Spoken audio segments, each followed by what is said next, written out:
Quieran o no, vamos a brincar de datos de presencia-ausencia a datos ambientales. No quiero gastar mucho tiempo en esto tampoco, solo porque muchos van a usar datos relativamente estándares, pero quiero darles algunas cosas en que pensar. Esto es algo que pusimos en el libro, que creo que es un poco útil, no poco útil, pero un poco útil, viendo escalas desde global, continental, hasta micro. Y viendo diferentes 5 características del medio ambiente que pueden ser cosas que usarían en sus modelajes. Y es simplemente el punto que climas nos informan en escalas muy gruesas. Cosas de topografía, uso de suelos, son como de escalas medianas. Y para escalas micro, es otro de esos rumbos donde yo no voy. ¿Okay? Pero interacciones bióticas, o podríamos también tener algo de microhábitats. ¿Okay? Van a ser más 3-dimensionales, van a ser bien difíciles de caracterizar. Pero esto es simplemente de darles una idea. Y quiero ponerlos a pensar un poquito respecto al uso de climas como algo que siempre debemos de hacer.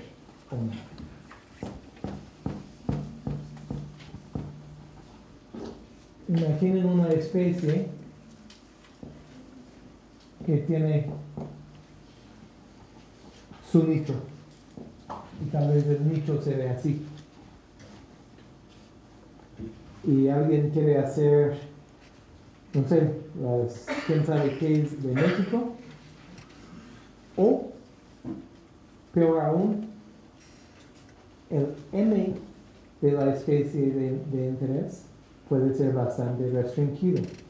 Vuelvo a las salamandras en la Sierra Madre Oriental. Yo soy el salamandra de este pico, la de más centra, ¿verdad? Quiere decir que esta dimensión ambiental, tal vez no más vemos un intervalo de su variación. Es decir, si estamos hablando de Tito alba, la lechuza, va desde Canadá hasta Argentina. Y México entero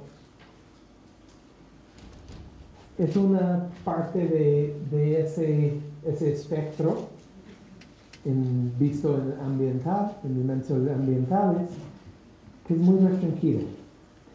Y si peor, nuestra especie está restringido por un M muy estrecho, tal vez esto es lo máximo que podemos observar. ¿Ok? Entonces, aquí no hay nada de información para discriminar en un modelo de nicho. ¿Sí? Ni si fuera así, no hay mucho ahí. Lo que queremos es ver algo así. O mejor aún, queremos tener capas ambientales donde podemos ver todo. Pero según el cuadro que estás mostrando ahí, la escala de dominio del clima tiene un límite inferior de 200 kilómetros, supongo que son cuadrados. No importa. No importa, 200 kilómetros. Si nos atuviéramos ese cuadro para hacer los modelos, cuando haces cualquier tipo de análisis, tienes que utilizar, hacerlo a la escala de acuerdo a tus variables. Entonces, no podríamos ir más abajo de eso. Hay varias maneras de manejar eso. Uno es ampliar el área de estudio. Si es Tito alba, y estás aferrado a usar capas de clima, entonces usa las capas de clima a un extenso que tiene sentido para esa especie, para que podamos abarcar todo eso.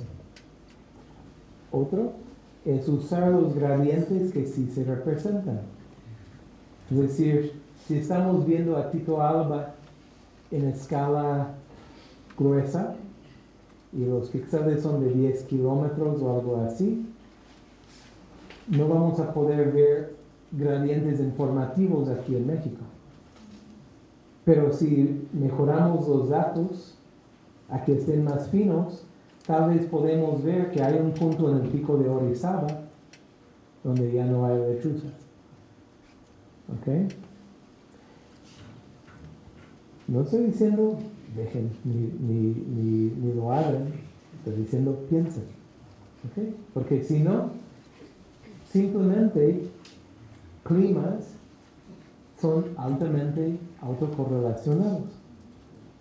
En el lado de 100 a 200 kilómetros, dentro de ese intervalo, tienden a no ser independientes. Entonces, dos puntos que están a 50 kilómetros de separado no nos informan porque son independientes, no son independientes. ¿Sí?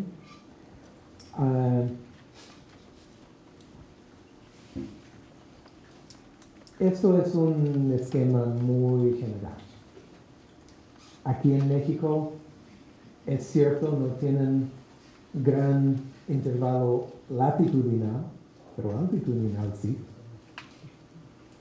La pregunta es si los datos tienen suficiente de resolución horizontal para ver eso. ¿Sí?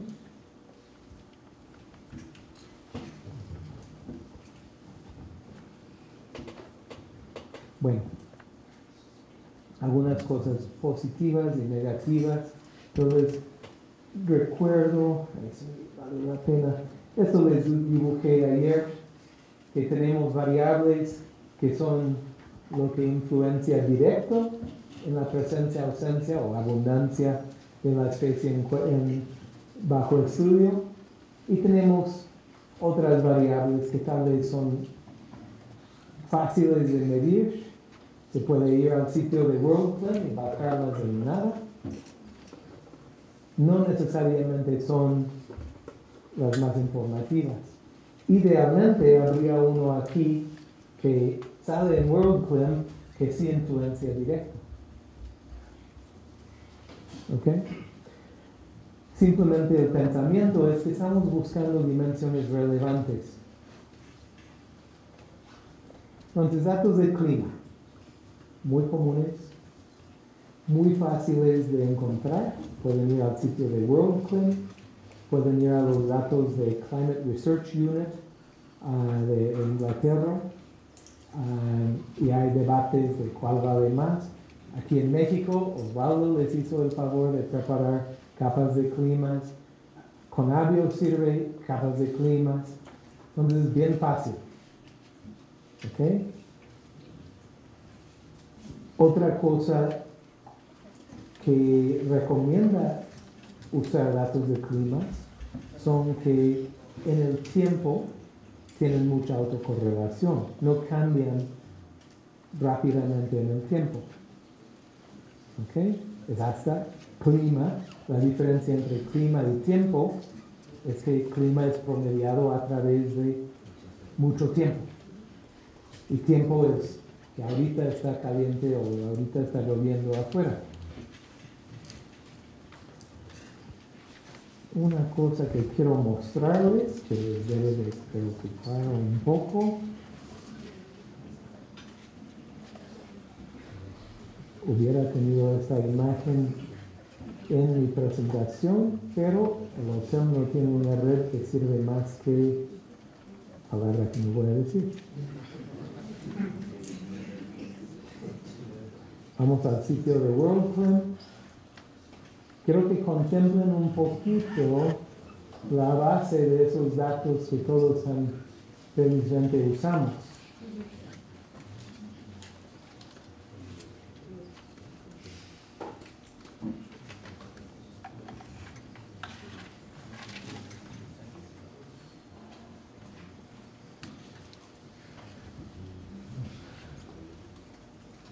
¿Okay?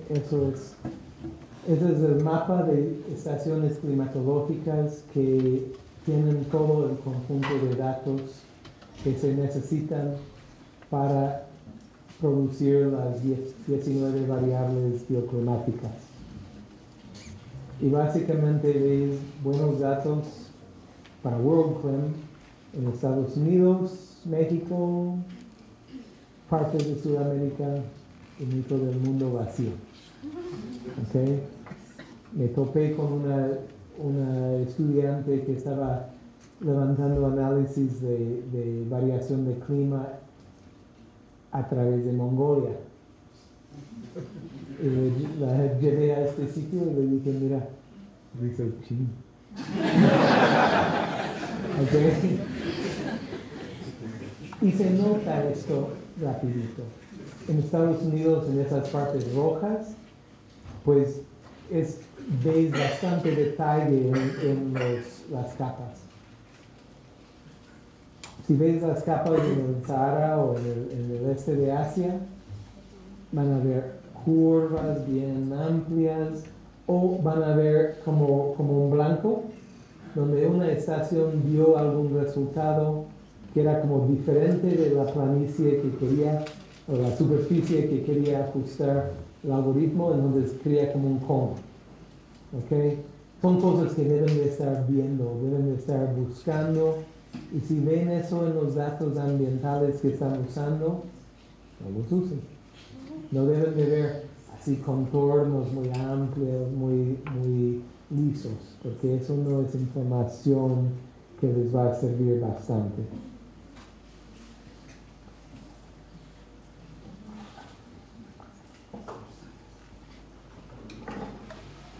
Bueno, porque WorldClim nos da datos a 1 kilómetro, entonces pues, se puede interpolar, WorldClim interpola y Osvaldo puede dar esta parte de la plática, pero efectivamente usa un modelo digital de elevación y hay relación muy clara entre temperatura y elevación, y se sabe que con 100 metros de subir en elevación se baja tanto en temperatura media anual. ¿Y qué tal precipitación? No hay buen modelo, ¿verdad? Sí, exacto. Hay una mano así atrás. Efectivamente, eso de bajar la resolución tanto sin buena densidad de puntos realmente es bastante peligroso. Tal vez los climatólogos dicen irresponsable. ¿Okay? Yo siempre estoy preguntando cuál es la resolución más gruesa que puedo usar en datos climatológicos y todavía ver lo que quiero ver. ¿Okay? Efectivamente, si quieren hacer algo de climas de San Luis Potosí, efectivamente están viendo un modelo digital de elevación de San Luis Potosí con un par de puntos que ajustan. Entonces es peligroso usar datos de clima. Los datos de sensores remotos ofrecen una alternativa muy fuerte, pero también exigen mucho. Son súper difíciles de manejar físicamente en términos de jalarlo a la computadora y verlo en ARC o algo así. Toman bastante tiempo y esfuerzo. También son exigentes en términos de tiempo, por lo que ya hemos comentado varias veces, ya que representan algo del uso de suelo. No los puedes combinar con datos de ocurrencia viejos, por ejemplo. Los datos de satélite más antiguos que tenemos van más o menos al 80. Antes de eso, 0. ¿Okay? La diferencia, Landsat va hasta 76, ¿no? La diferencia es que los datos de sensores remotos tienen una medida para cada píxel. Los datos de clima, que ya vieron ¿Cuántas estaciones climatológicas hay en México? Alrededor de 5.500. No te estoy preguntando aquí. Alrededor de 5.500. Ok, ¿y cuántos kilómetros cuadrados hay? 2 millones. 2 millones. Está alrededor de cada 350 kilómetros. Sí. Es decir, la cara de México es 99% de interpolación y menos que 1% datos. Ahora, igual climas tienen una autocorrelación espacial que nos ayuda, pero yo nada más les estoy mostrando la cruel realidad. Es mejor que la de Estados Unidos. Ese es otro debate perpetuo con nosotros. La ventaja que tiene clima es que son las variables de que hablamos cuando hablamos de la distribución y la ecología de especies. Y en eso, pues qué bonito, nos informan mucho. Los datos de sensores remotos pueden brindar resolución espacial más fina, resolución temporal más fina, información adicional respecto al uso del suelo. Pero otra vez son difíciles y les va a doler mucho tirar a la basura sus datos que no compaginan en el tiempo con los datos de sensores remotos. Entonces es un problema bastante fuerte, sí. ¿Qué tipos de datos de sensores remotos recomiendas usar?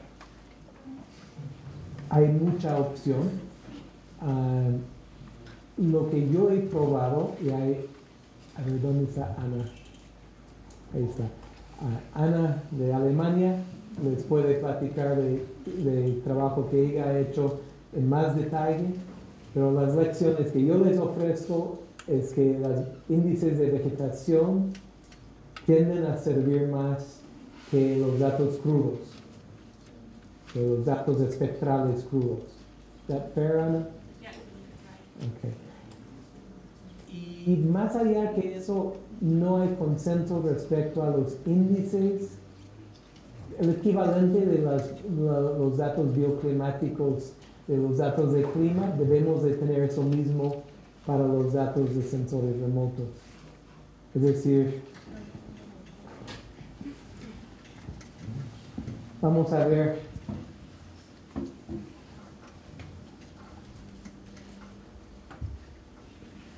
Vamos de enero a diciembre, ¿sí?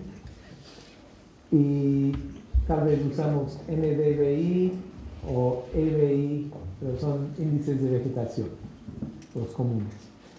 Bueno, un desierto que no tiene ni una planta se va a ver así. Siempre café.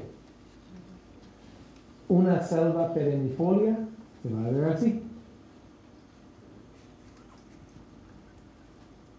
Un bosque templado se va a ver así. Y un desierto que está respondiendo no a radiación solar, sino a precipitación, tal vez así.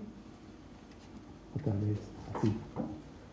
Ok, entonces hay firmas y hay en otras partes del mundo, hasta aquí, hay tal vez un pulso de enverdecer por las lluvias de mayo, junio, julio, y luego otro puede haber por los nortes en enero, febrero.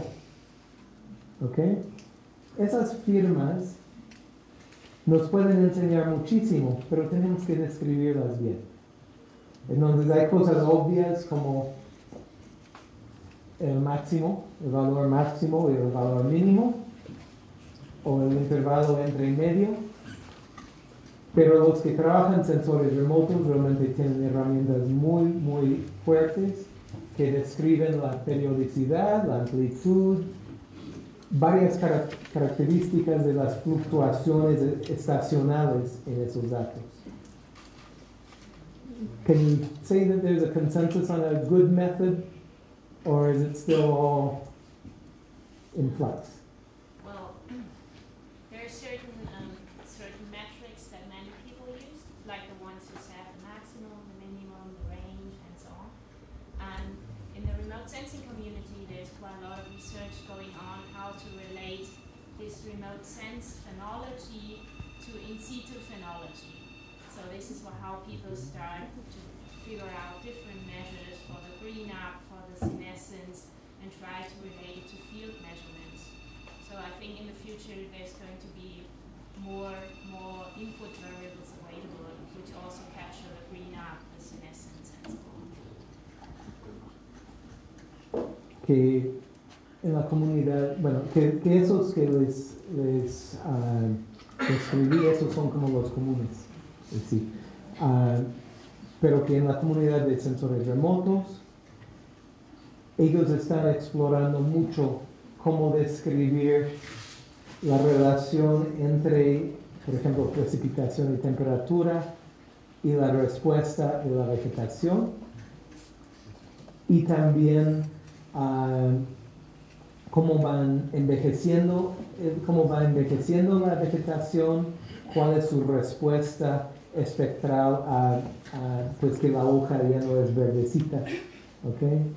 Entonces, pues efectivamente que hay mucho por explorar, y hasta los que trabajan fuertemente en ese campo no han llegado a un acuerdo todavía. Pensando.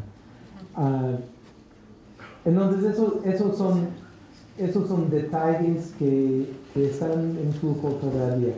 Otros sensores remotos súper interesantes, yo pude hacer unos primeros experimentos con un sensor que se llama LIDAR, y eso es una cosa que va midiendo básicamente la distancia a diferentes componentes de la vegetación. Entonces, si es un bosque monoespecífico y muy uniforme de edad, entonces efectivamente tienes el dosel y la tierra. Pero si es un bosque más complicado, con varias partes del dosel, varias capas dentro, se ve más complejidad. Y contrastando eso con un pastizal o un arbustal es muy aparente. Pues hicimos unos primeros modelos dentro del área del Parque de Monteverde en Costa Rica, y esos modelos así dieron muy bien a las distribuciones de cada especie. Cosas por explorar, es decir, hay muchísimo por aprender. Otras dimensiones que tal vez quieren incluir en sus modelajes, características de suelos, muchas veces son bastante importantes en afectar distribuciones de especies, y hay algunos conjuntos de datos que caracterizan suelos en una resolución gruesa, y hay algunos sensores remotos que empiezan a informarnos de los primeros metros de suelo, de la superficie. Otra vez es campo más o menos abierto para exploración. Topografía. No caigan en la trampa de usar elevación para mucho, porque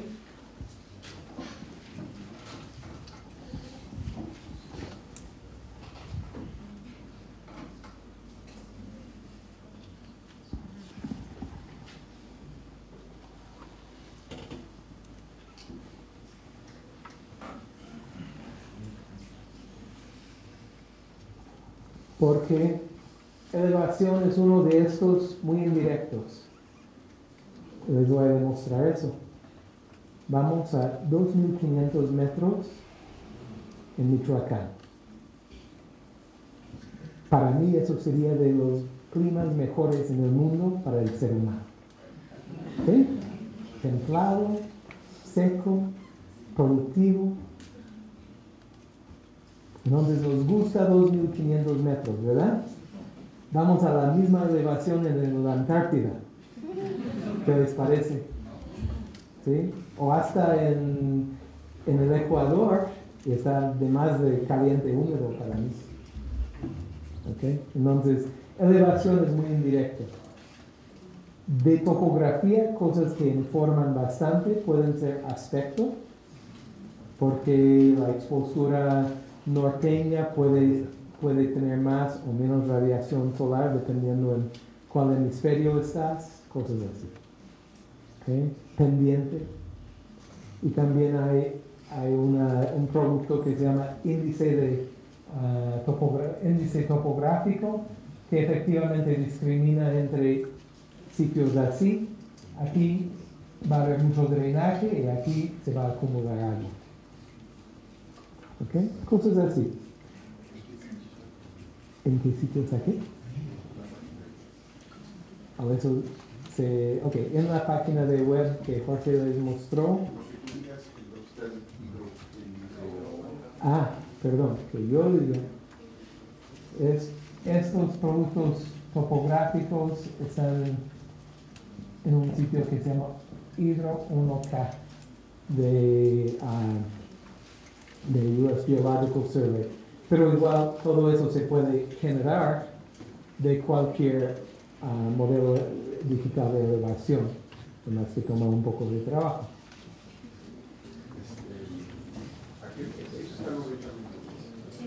No, 1K. Es 1 kilómetro.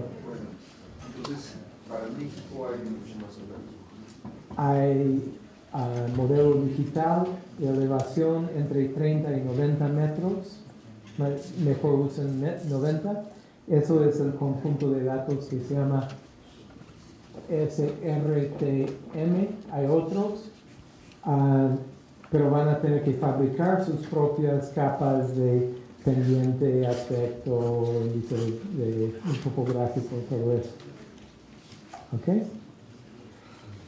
En efecto, yo digo que este campo que ya está produciendo cientos de publicaciones al año no ha explorado muy bien la información que existe ambiental. Creo que hay mucho más por aprender y depende de ver oportunidades y experimentar con ellas. Sí. Las capas, no sé, para los que saben, las capas de temperatura de WorldClim, de hecho, la interpolación no tenía en cuenta, ¿no?, la orientación de las pendientes. Para temperatura no, ¿verdad? No, solo están basadas en la temperatura mínima, máxima y precipitación, y la combinación de ellas generan los 19 parámetros de kilómetros. Pero al construir la capa de temperatura solo usan el DEM, decían, ¿no? Recién, pero en el DEM solo usan la altura, ¿verdad? Sí. No usan la orientación, que de hecho estamos diciendo que Pero aún así muy importante, ¿no? muchos colegas utilizan las variables de terreno. Y hay muchas más. Hay algunos programas australianos que generan distintas curvatura, relieve, etcétera. Pero en realidad tienes razón. Incorporarla Cuando directamente también. tú consideras las estaciones meteorológicas, por ejemplo, de Veracruz con respecto a las de Puebla, en esta zona que va de muy húmedo a la zona semiárida de Tehuacán, en realidad sí están considerando la interpolación, la cara, las distintas caras. O sea, lo que le llama Town Aspect, que es orientación, perdón, es eso. Yo creo que sí, tienes razón. Así como dijo de la altitud, que está incorporada de manera directa a la temperatura, ¿no? En realidad, ¿qué significa altitud? Bueno, basta decir, mucho por aprender y mucho por experimentar ahí. Quiero tocar un tema en serio respecto a esto. Les digo, hay una multitud de dimensiones del ambiente que deben de considerar. Y sí hay. Entonces, una tentación es de meter cosa y media,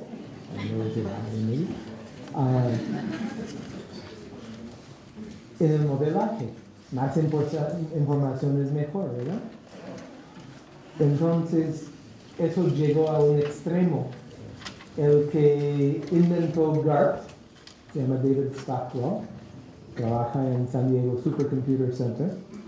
Y David, cuando se fastidió de GARP, se dedicó a una cosa que para él era mucho mejor. Y se llama WireWare. ¿Okay? Imagino que todavía existe. búsquenlo en Google, pero no lo usen para nada. Wire tenía un algoritmo muy débil, que no iba a entrar en eso, pero lo que David decía era, mira, tiene un montón de datos ambientales, tiene miles de capas. Y efectivamente metió, ¿qué eran? 3.000 o 4.000 capas. Sí. Publicó un libro, Teoría de Nicho. Habían 30 páginas enteras con los nombres de las capas. Bueno, ahí van varias cosas. No se preocupó de resolución consistente, no se preocupó de proyección consistente. Entonces hay basura y media ahí. Pero también no se dio cuenta, uno, que ningún algoritmo va a manejar miles de capas, miles de dimensiones bien. Y dos, que esos miles de capas se destilan a poca información. Entonces, después de ver 2 o 3 papers, manuscritos usando ese método, yo jugué con él, con el método, y su rendimiento era tan horrible que simplemente desarrollé un PDF y lo mandé a unos amigos y a los editores de las revistas.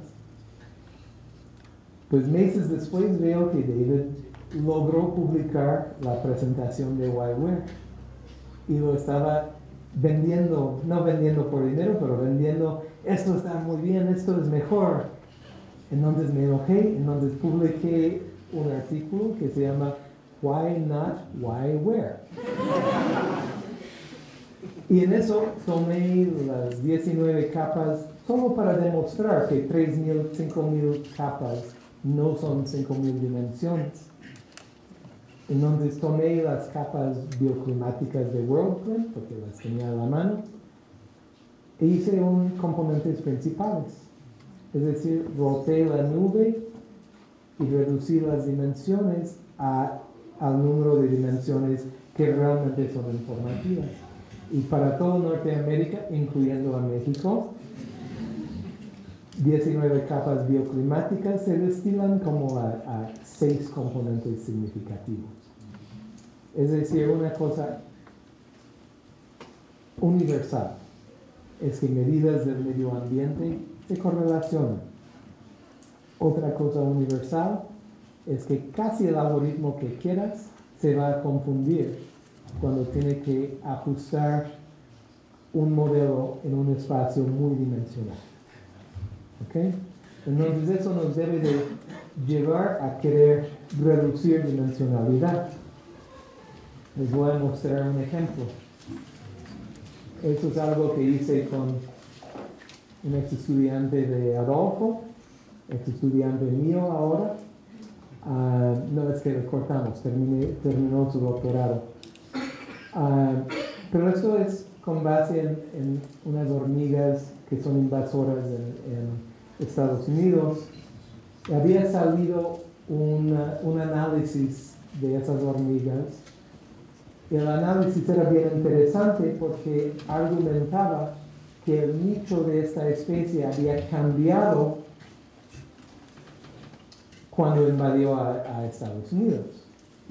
Bien interesante, un nicho que puede cambiar. ¿Ok? Bien interesante. Entonces, por casualidad, Yoshi y yo estábamos viendo esta especie para una cosa del Departamento de Defensa que tuve que hacer. Entonces teníamos los datos y yo le dije, vamos a ver si es cierto que cambió el nicho. Entonces, estos son los datos que ellos usaron y nosotros usaron, es Solenopsis invicta. No pongan atención a los cuadros, es otra especie. Y para empezar, enfóquense en A y B. Esta otra publicación tomó los datos de la distribución nativa en Sudamérica, ajustó un modelo, lo proyeccionó a Norteamérica y las únicas áreas donde identifica como adecuado es la península de Florida.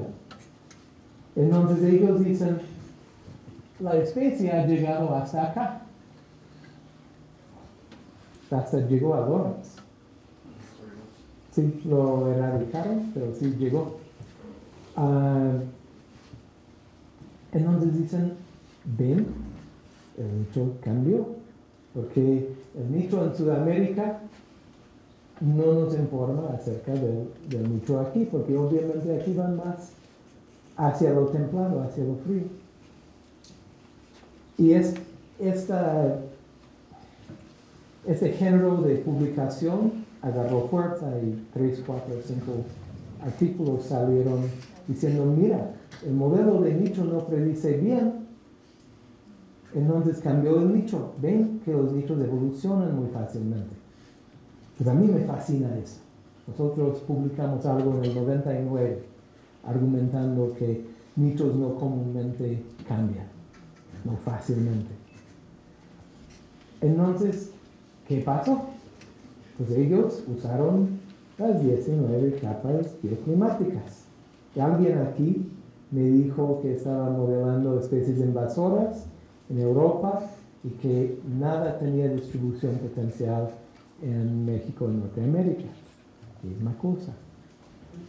19 dimensiones son muchas. Entonces, ¿qué hicimos? A ver, déjame asegurar qué hicimos. Estos son datos de IPCC, de otra fuente. Total, estos 4 representan conjuntos de datos menos dimensional. 5 a 10 dimensiones en vez de 20. Y ven, en cada caso, agarra más de la distribución potencial. Y es simplemente un aguas, porque bien fácilmente un supuesto que parece razonable o que tal vez ni piensas, limita los resultados. Y eso es algo que debemos de comentar, porque eso de dimensionalidad no afecta tanto cuando uno quiere ver la interpolación. Es decir, tal vez ustedes están modelando una especie nativa de México y tienen algún detalle en dónde sí y dónde no está, y quieren simplemente ver a través de esa área, a través de su M, dónde sí y dónde no a lo mejor está. Es una interpolación. Pero si quieres tomar tu modelo y transferirlo a algo más, de Sudamérica a Norteamérica, o de Polonia al país que sigue, Checoslovaquia o Latvia o lo que sea, eso es transferir el modelo. Es tomar el modelo que se desarrolló aquí y preguntar cómo se ve aquí. ¿Okay? Cuando transfieres modelos, dimensionalidad importa muchísimo. Entonces, ¿qué haría yo? Yo empezaría usando todas las capas de un número mediano, menos. Ver qué tan sensible es mi resultado. Solo para documentar eso, nuestra curiosidad, ¿a qué se debe en términos generales? ¿Cómo explican de que sea difícil que evolucione el nicho? ¿Tú quieres echarte eso? Bueno, hay toda una gama de explicaciones de biología de poblaciones. Perdón, pero voy a quitar tu territorio un poquito. Si esto es el nicho, y estos individuos están muy felices, y estos individuos no tan felices. El nicho se define Jorge define el nicho como el intervalo de ambientes dentro del cual puede mantener poblaciones. Entonces, fuera del nicho, aquí y acá, nuestra especie ni está reemplazándose. las poblaciones que están reproduciéndose bien son esos que están en condiciones dentro del nicho. ¿Ok? Si hay variación genética abajo de esa variación ecológica, estas genes se reproducen y estas no. Pues, ¿una explicación te sirve, Joaquín? Si quieres puedo elaborarla un poco.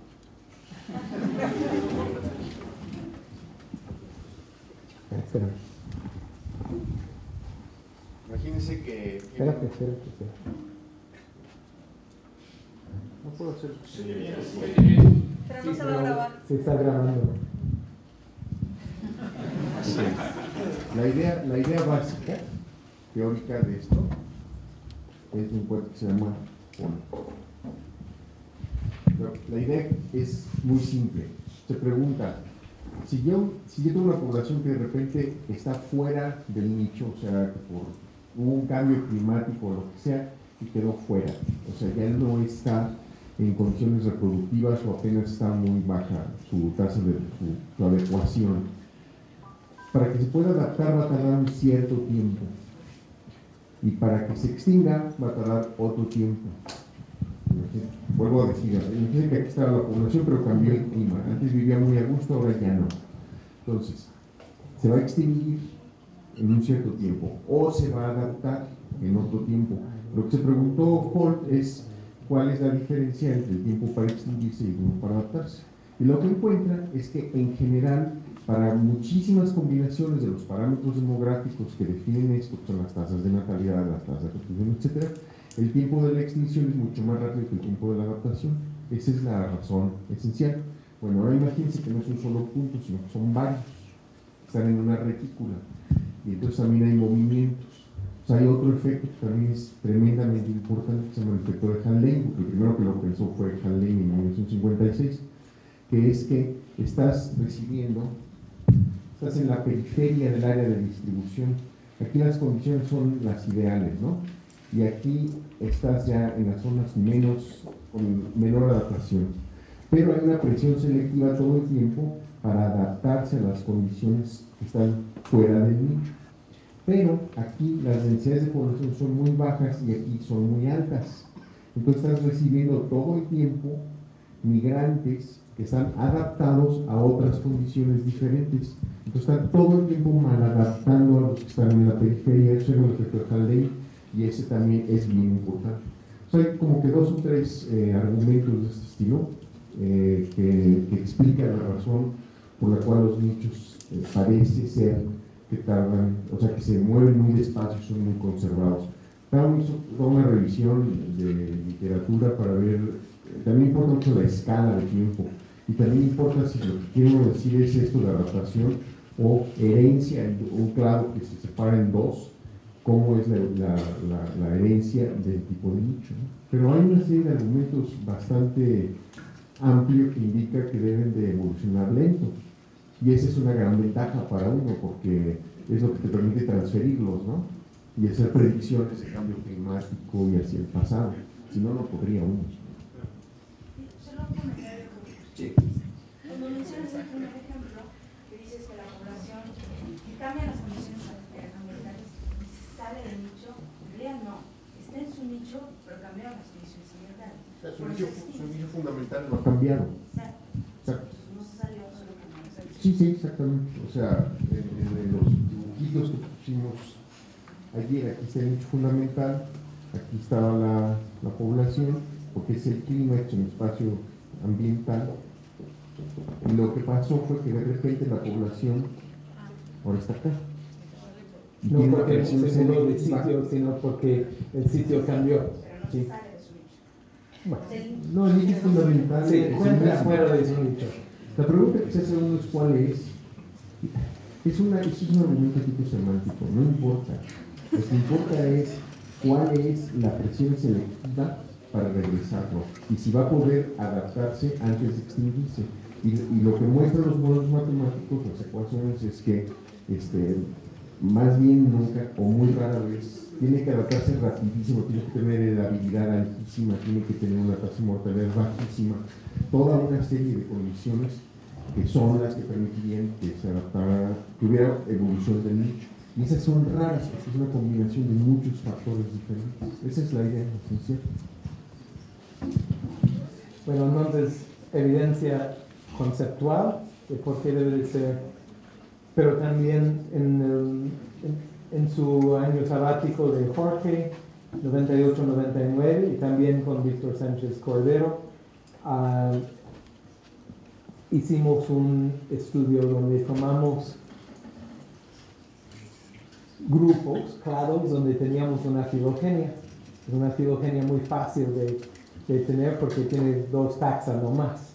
Es decir, tomamos pares de taxa que estaban casi sin duda hermanas. ¿Sí? Y lo que hicimos era una comparación del nicho. Eran 37 pares entre aves, mamíferos y mariposas. Y en todos los casos era entre, eso es México,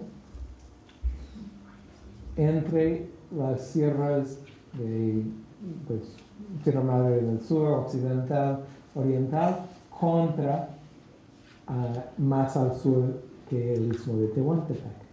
Entonces teníamos especie A aquí y B aquí. En aquel tiempo, no lo haríamos ya, pero en aquel tiempo lo que estábamos haciendo era de modelar aquí, transferir el modelo acá y ver si los puntos de B fueron bien predichos por el modelo de A. Pero ustedes ayer oyeron del nicho existente. ¿Ok? Quiere decir que lo que podemos observar aquí de la distribución de la especie no necesariamente caracteriza todo el nicho. Bueno, por suerte salió bien el análisis y por suerte sobrevivió un análisis posterior, porque pues eso se publicó en Science y como que empezó todo lo de tratar al nicho ecológico como una característica que podemos tratar como algo que evoluciona. Entonces empezó todo lo de conservadurismo de nicho, realmente empezó la frase ecological niche model. Después, un joven brillante que se llama Dan Warren publicó en Evolution en el 2008 un reanálisis de este artículo. Nos pidió los datos. Era bien interesante. Yo no planeaba en hablar de conservadurismo de nicho, pero bien interesante porque de nuestro grupo habíamos hecho 3-4 análisis y todo parecía conservado en sus nichos. Entré en lo de especies invasoras y más confirmación de que esos nichos se conservan. Otro grupo, todo lo que ellos tocaban salía no conservado. ¿No? Los nichos evolucionaron en este grupo, evolucionaron en este grupo. Y a mí me saca canas verdes, pero ¿por qué todo lo que yo toco, todo lo que yo examino, sale siendo conservado? Bueno, Warren nos hizo entender que nosotros estábamos probando la hipótesis de que los nichos son más similares que lo que se espera al azar. Y el otro grupo estaba probando la hipótesis de que los nichos eran idénticos. Entonces Warren nos pidió los datos, los juntamos, se los mandamos y sabe que nuestros 37 pares de especies, en ningún caso las dos especies tenían nichos idénticos. Y en creo que 36 de 37 casos, los nichos eran más similares que lo que se esperaba al azar. Entonces, ambos lados tenían la razón. Ahora, nosotros más, porque si ves eso de probar la identidad de los nichos, y si te acuerdas de lo del nicho existente, nunca van a ser idénticos. Entonces, bueno, me encontré con esa gente hace unos años en un simposio y yo sabía que íbamos a debatir esto. Entonces lo que hice era crear un nicho, no sé, temperatura de 20 a 25 y precipitación de 100 a 200, algo así. Yo creé un nicho, ahí está su huella. Y luego pensé, ok, ahí va una barrera. ¿Ok? Entonces tengo dos especies.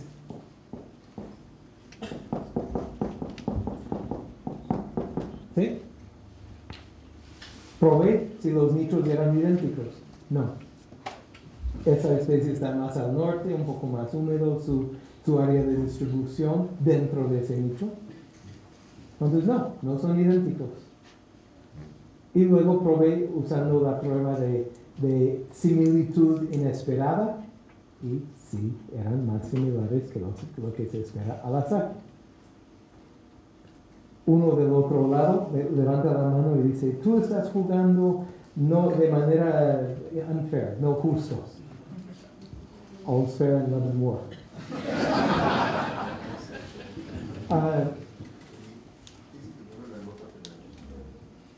Si quieres, a ver, lo puedes hacer en 14 minutos.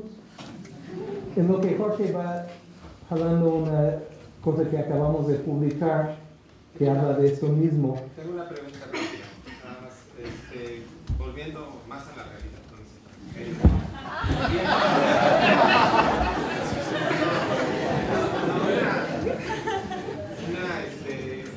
Con base en la experiencia que ella tiene, obviamente tú nos hablas que las 19 variables climáticas, vuelvo al tema anterior,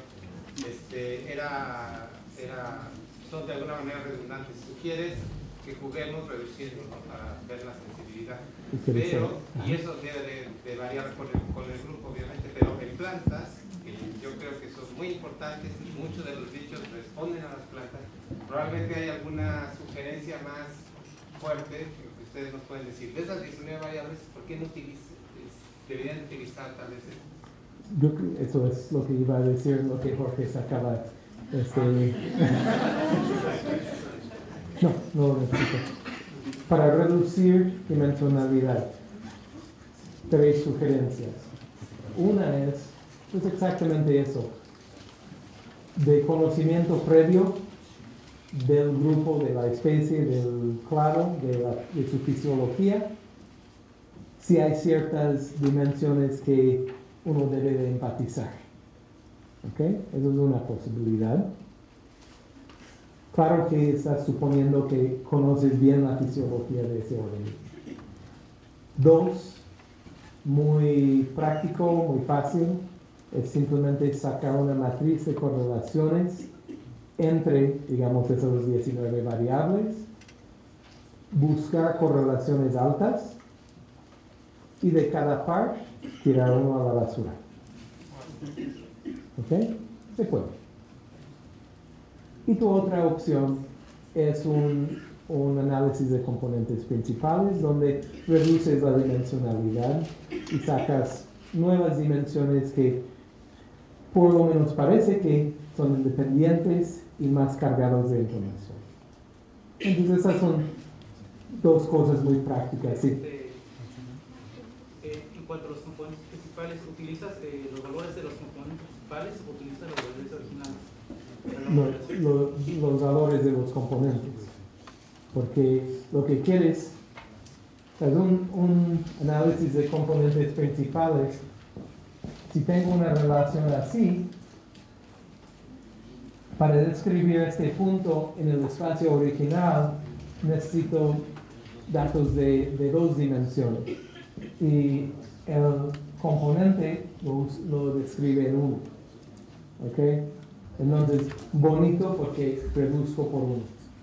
Y otra vez, para todo Norteamérica, 19 variables bioclimáticas se reducen a 6, 7, algo así, dimensiones independientes.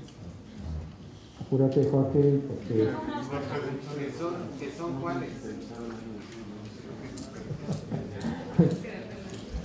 Bueno, porque, ni modo. Si quieren más acerca de lo de nichos realizados y existentes y por qué no son idénticos, vean Revista Mexicana de la Biodiversidad de este año. Tenemos una notita, pero da un ejemplo muy claro. Ayúdenme, por favor, con... ¿Tú qué recomiendas? ¿Modelar por separado las variables climáticas de las topográficas o modelarlas de manera conjunta? Es bastante difícil crear modelos independientes. Voy a hacer las topográficas aquí y las climáticas aquí y uso de suelo acá. Porque después los tienes que combinar, a menos de que sean jerárquicos y uno da vista gruesa y otro vista fina. Se podría. La gente tiende a integrar las topográficas con las climatológicas o las de sensores remotos, simplemente porque solitas lo de topografía no va a desarrollar un modelo muy fuerte. ¿Ok? Otro. Sí, a pesar de que menciona lo de la conservación del nicho, yo esto tengo duda. Por ejemplo, tengo una especie que está desde Canadá hacia Centroamérica. Yo casi estoy segura que aunque se habla de una misma especie, las características del ambiente que no es en Canadá son muy distintas de las características del ambiente. Tiene que ver con lo que el doctor Pablo Pérez decía. Si vamos a fraccionar los conjuntos de localidades para ir modelando por fracciones, más que considerar todo el intervalo para todas las variables a lo largo de todo este gradiente, ¿no? Sí, pero la pregunta del conservadurismo es otra. Tal vez si queremos un modelo óptimo, con óptimo de detalle en una región, sí, partimos los datos regionalmente. Pero la pregunta era si los nichos se conservan en tiempo evolutivo. Tenemos nuestras poblaciones aquí, aquí, aquí, aquí, aquí, aquí. ¿Ok? Eso podría ser un nicho amplio que se representa desde, eso es en espacio ambiental, pero desde Canadá hasta México. O podría ser una serie de poblaciones estructuradas, cada una de las cuales tiene un nicho distinto. Eso es una hipótesis que se tiene que probar. ¿Okay? Muy pocos análisis han probado eso.